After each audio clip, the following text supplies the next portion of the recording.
The freezing wind sliced through 12-year-old Alex like a blade as he stood on the cracked porch of his childhood home in Willow Creek, Minnesota, coatless and trembling while his father's voice boomed through the slammed door. Real boys don't need handouts, especially not ones who get caught holding hands with a neighbor kid like some kind of freak. Those words carved themselves into Alex's bones deeper than the cold ever could. But what his father didn't know was that one day the same boy would return to wrap the entire town in something far warmer than any jacket. Alex's teeth chattered as he hugged himself tighter, the thin flannel shirt doing nothing against the January gusts sweeping off the frozen lake. Inside, his mother's muffled sobs filtered through the walls, but she never opened the door. She never did when Dad made a point. Across the street, 14-year-old Jordan Miller watched from his bedroom window, eyes wide with guilt, and something else Alex was too young to name. Jordan had only wanted to share his gloves that afternoon after school, but one innocent moment of fingers brushing had turned into the scream that ended with Alex locked outside. By the time the porch light flicked off, Alex had already decided he would never ask for warmth again. He slipped into the old shed behind the house, burrowed under a pile of musty tarps, and cried until his tears froze on his cheeks. That night became the first of many winters he survived by sheer will. His father's rejection wasn't just about a coat. It was about the kiss Alex had given Jordan behind the bleachers the week before, a secret so small yet so explosive it cracked their world in half. Years blurred like frost on glass. Alex finished high school in silence, working double shifts at the diner to buy his own thrift store jacket, the one with the ripped lining he patched himself. Jordan's family moved away the following summer after his dad got a job in Chicago, leaving Alex with nothing but a crumpled note that read, "I'm sorry. Don't forget me." He didn't. Instead, he folded that note into the pocket of every coat he ever owned, a talisman against the cold that never really left his chest. At 18, Alex packed one duffel bag and hitchhiked to Minneapolis, then caught a bus to New York City because the farther away, the safer he felt. He slept on friends' couches, washed dishes, took night classes in fashion design at a community college, and slowly built a life no one in Willow Creek could have predicted. By 25, he had launched North Star Outerwear, a small line of affordable, durable winter coats designed for people who knew what real cold felt like. The company grew because Alex poured every memory of that porch into every stitch. But success didn't thaw the ice inside him. He dated a few men in the city. Kind ones, funny ones, but something always froze the moment things got serious. He would pull away, citing work, citing distance, citing the lie that he was fine. Deep down, he still heard his father's voice every time someone tried to love him. Then came the call that changed everything. His mother's voice on the phone, thin and tired. "The town's in trouble, Alex. The mill closed last year. This winter is supposed to be the worst in 50 years, and half the families can't afford coats for their kids. I know you don't owe us anything, but..." She trailed off. Alex stared at the Manhattan skyline glittering beyond his office window and felt the old porch wind whip through him again. He hung up without promising anything. That night, he sat in his empty apartment and opened the shoebox where he kept Jordan's note. The paper had yellowed, but the handwriting was still boyish and hopeful. Alex traced the words with his thumb and made a decision that would either heal him or destroy him. He would go home, not for his father, not even for his mother. He would go home for every kid who was ever left shivering on a porch because someone decided their love was wrong. The drive from New York to Minnesota took 18 hours. Alex crossed the state line just as the first snowflakes of the season began to fall, fat and lazy like they were welcoming him back. Willow Creek looked smaller than he remembered, the main street lined with the same faded storefronts, the lake frozen solid under a gray sky. He checked into the single motel on the edge of town, the one that still charged by the week, and spent the night staring at the ceiling, wondering if anyone would even recognize him. Morning came with a knock he wasn't expecting. The motel owner, Mrs. Hargrove, stood outside holding a thermos of coffee and a wary smile. "Heard you were back, Alex. Town's buzzing already." She didn't ask why. She didn't have to. News in Willow Creek traveled faster than the wind. Alex thanked her, took the coffee, and drove straight to the community center where the emergency winter relief meeting was scheduled for 10 o'clock. He walked in wearing a North Star prototype coat, midnight blue with reinforced seams and a hood lined in synthetic fur, and every head turned. His mother gasped from the back row. His father, now gray and stooped, sat stone-faced in the front. And there, standing at the podium with a clipboard, was Jordan Miller. Jordan had grown into a broad-shouldered man with the same golden hair and the same gentle eyes that once offered gloves on a cold afternoon. Their gazes locked across the room, and time folded in on itself. Alex felt the old porch wind again, but this time it carried something warmer underneath. The meeting began. The town needed 3,000 coats, thermal blankets, and a way to heat the old-school gym for families who couldn't pay utilities. The budget was zero. Alex listened to the desperate numbers, then stood up. "I'll cover it," he said, voice steady. "All of it. Coats, blankets, heaters. I'll have trucks here by Friday." Gasps rippled through the room. His father's face turned the color of old snow. Jordan's clipboard clattered to the floor. Alex met his father's eyes for the first time in 14 years. "I know what it feels like to be cold because someone decided you didn't deserve warmth. No kid in this town is going to feel that again. Not on my watch." The room erupted. His mother cried. Strangers clapped. Jordan just stared, something raw and wondering in his expression that made Alex's chest tighten in a way no city romance ever had. As the meeting broke up, Jordan crossed the room in 3 long strides. "You came back," he said simply. "I had to," Alex answered. "Turns out the coldest place I ever knew is also the one I needed to warm up the most." They stood there in the middle of the noisy hall, 2 men who had once been boys sharing secrets behind bleachers, and for the first time in years Alex didn't feel the need to run. The first truck rolled into Willow Creek 3 days later, its brakes hissing like a sigh of relief. Alex stood in the community center parking lot directing volunteers while snow swirled around them in lazy spirals. North Star had pulled every string. Factories in Minnesota, warehouses in Chicago, even a last-minute shipment from their flagship store in Minneapolis. Crates of coats in every size spilled across the gym floor, each one bearing the small embroidered star that had become Alex's signature. Jordan showed up at dawn wearing an old plaid jacket that looked 2 sizes too small, the same one he'd probably owned since high school. He didn't say much at first, just rolled up his sleeves and started sorting. Their hands brushed over a box of children's parkas, and neither of them pulled away. "You didn't have to come back," Jordan said quietly during a lull. "Most people would have stayed in New York and written a check." "Most people didn't grow up on that porch," Alex replied. He lifted a heavy carton, muscles straining under his sweater, and Jordan stepped in to help without being asked. Their shoulders touched. The contact sent a spark through Alex that had nothing to do with the cold. By noon, the line outside stretched around the block. Parents clutched tickets, kids bounced on their toes, and Alex made sure every single person left with more than just outerwear. He had added handwritten notes inside each coat pocket. "You are enough. You are loved. Stay warm." Some parents cried when they read them. A teenage boy who reminded Alex too much of himself hugged him so hard he almost couldn't breathe. His mother arrived around 2, eyes red but smiling. She took Alex's hands in hers, the same hands that had never opened the door that night. "I'm sorry," she whispered. "I was scared. I still am. But I'm proud of you." Alex swallowed the lump in his throat. "I know, Mom. We'll talk later. Right now, these kids need coats." His father never came. Alex told himself it didn't matter. That evening, Jordan invited him for coffee at the only diner still open.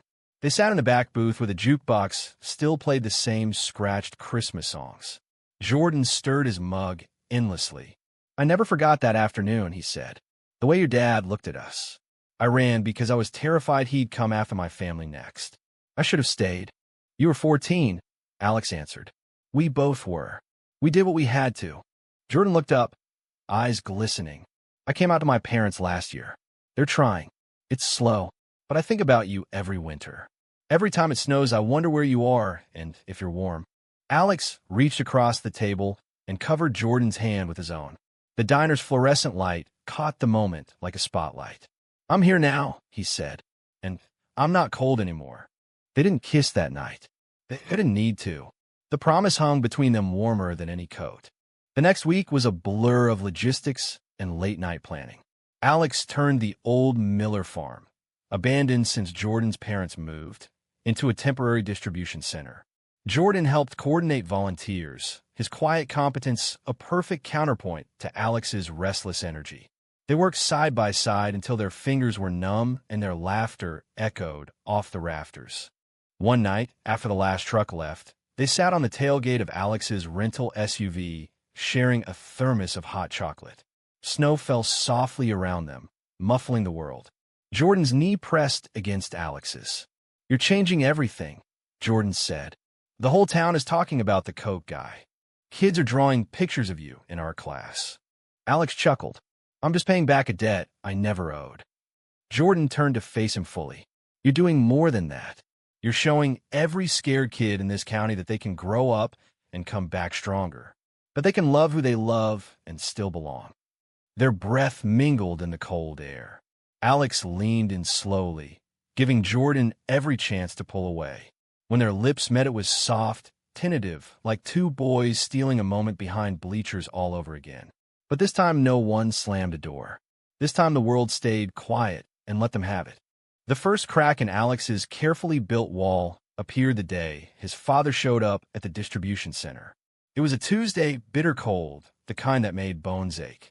Alex was helping an elderly woman zip her new parka when the door opened, and there he was, thinner, grayer, wearing the same threadbare coat from 15 years ago. The room went still. Alex straightened slowly, heart hammering against his ribs. His father didn't speak at first. He just looked at the piles of coats, the laughing children, the volunteers wearing North Star logos. Then his eyes found Alex.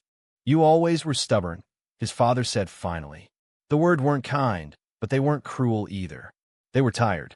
Alex wiped his hands on his jeans. "I learned from the best." His father flinched. For a moment, the old porch seemed to materialize between them. Then his father reached into his pocket and pulled out a crumpled envelope. "Your mother made me come. Said I owed you this." Inside was a single sheet of paper, a handwritten apology dated the week Alex left town. It had never been mailed. "I was wrong about a lot of things," his father muttered. "Didn't know how to say it then. Still don't." He turned to leave. "Wait," Alex called. His father paused. "There's a coat here with your name on it. Same size as always. Take it or don't. But the offer stands." His father stared at the box Alex pointed to, then back at his son. Something shifted in his face. Pride, shame, maybe both. He took the coat. He didn't say thank you, but he didn't slam the door either. That night, Alex drove to the lake and sat on the same dock where he and Jordan had once skipped stones. Jordan found him there an hour later, carrying 2 blankets. They wrapped themselves together and watched the northern lights flicker green and purple across the sky. "You okay?" Jordan asked. "I will be," Alex answered. Turns out forgiving isn't about them. It's about not letting their winter live inside you forever. Jordan kissed his temple. "You're teaching the whole town that lesson." The following days brought new challenges. A local blogger posted an article questioning Alex's motives, suggesting he was using the town for publicity. Comments flooded in, some supportive, some vicious. Old high school classmates who had whispered slurs in the hallways suddenly wanted selfies. Alex read every hateful message and felt the old porch wind rise again. Jordan found him in the motel room, staring at his laptop, jaw tight. "They don't get to define you anymore," Jordan said, closing the computer. "You define you. And the kids wearing those coats? They're your definition now." Alex pulled Jordan down onto the bed beside him. They lay fully clothed, just holding each other while the heater hummed. "I'm scared," Alex admitted into Jordan's shoulder. "What if I'm still that boy on the porch? What if I freeze everyone out eventually?" Jordan tilted Alex's chin up. "Then I'll be your coat. Every single day until you believe you deserve the warmth." They kissed then, slow and deep, the kind of kiss that promised tomorrow and the day after. Clothes stayed on. Heart stayed open. Christmas Eve arrived with a blizzard that blanketed Willow Creek in 3 feet of snow. The community center transformed into a winter wonderland. Trees donated by local farms, lights strung by volunteers, and tables groaning with potluck dishes. Alex and Jordan stood at the entrance greeting families as they arrived in their new coats. A little girl no older than 8 tugged Alex's sleeve. "Are you the man who stopped the cold?" she asked solemnly. Alex crouched down. "I'm just someone who remembers what cold feels like. You keep that coat safe, okay? And if anyone ever tells you you're too different to be loved, you come find me." She nodded and hugged him. Her mother mouthed, "Thank you," over her head. Later, under the mistletoe someone had hung as a joke, Jordan pulled Alex aside. "Dance with me," he said. The music was soft country, the floor crowded with couples of every kind. For the first time in Willow Creek's history, 2 men swayed together in public, and no one stared. Some even smiled. Halfway through the song, Alex spotted his father sitting alone near the punch bowl, wearing the North Star coat. Their eyes met. His father raised his cup in the smallest nod. It wasn't forgiveness. It wasn't a hug, but it was a start. At midnight, the power flickered and went out. The gym plunged into darkness, broken only by emergency lanterns and phone flashlights. Children gasped. Adults murmured. Alex felt the old panic rise. Cold, door slammed alone. Then Jordan's hand found his in the dark. "Power's out, but we're not," Jordan whispered. "We've got each other. We got this town." Volunteers passed out extra blankets. Someone started singing Silent Night. Voices joined until the gym filled with music warmer than any furnace. Alex sang too, voice cracking on the high notes, and realized he wasn't shivering. Not even a little. The blizzard lasted 3 days. Alex and Jordan spent them delivering emergency supplies to isolated farms, snowmobiles loaded with coats and food. On the second night, they took shelter in an old barn, sleeping bags zipped together for warmth. They talked until dawn about dreams, fears, the future. Jordan wanted to open a youth center. Alex wanted to expand North Star to every rural town in America. They wanted each other. When the roads cleared, the town threw an impromptu parade. Kids marched in their new coats, waving signs that read, "Thank you, Alex," and "Love is the warmest coat." Alex stood on the steps of City Hall with Jordan's arm around his waist and felt something inside him finally thaw completely. But winter wasn't done testing them. In mid-January, a reporter from the Minneapolis Star-Tribune arrived, digging for dirt. She cornered Alex outside the distribution center. "Some people say you're only doing this because you were rejected for being gay. Is this revenge or redemption?" Alex looked her in the eye. "It's neither. It's responsibility. Every kid deserves warmth, no matter who they love." The article ran with that quote. Overnight, North Star's orders tripled. Donations poured in from across the country. But so did the hate mail. Alex read every letter because he refused to let fear win again. One particularly vicious email came from a man who claimed to be his father's old friend. It accused Alex of turning the town queer. Alex stared at the screen until Jordan gently closed the laptop. "Come with me," Jordan said. He drove them to the high school bleachers where their first kiss had happened. Snow covered the metal seats. They sat anyway. "Remember when we thought the world would end if anyone found out?" Jordan asked. Alex nodded. "It didn't end," Jordan continued. "It got bigger, and you're the one who made it bigger for everyone else." They kissed there in the cold, snowflakes catching in their hair, and Alex felt the last shard of ice inside him melt away. His mother invited them both to Sunday dinner. His father sat at the head of the table, quiet but present. When Alex passed him the rolls, their hands brushed. Neither pulled away. After dessert, his father cleared his throat. "I was wrong," he said gruffly. "About the coat. About everything. I don't expect you to forget. But I'm trying to learn." Alex met his eyes. "That's enough for now." It wasn't perfect. It might never be, but it was progress. By the end of February, the crisis had passed. The town had survived the harshest winter in decades, not because of one man, but because one man had reminded them all how to care. Alex stood on the same porch where everything began, this time wearing a coat he had designed himself. Jordan stood beside him, their fingers laced. His mother hugged them both. His father watched from the doorway, coat zipped to his chin. Across the street, the Miller House lights glowed warm and steady. Alex turned to Jordan. "I used to think bringing winter back here was about proving something. Turns out it was about finally letting the cold go. Jordan smiled, the same smile that had once offered gloves to a shivering boy. You didn't just bring winter. You brought spring right behind it. They kissed there on the porch, slow and sure, while snow melted from the roof in steady drips. Somewhere in the distance, church bells rang for no reason at all. True or false? The coldest rejection you ever survive can become the warmest gift you ever give.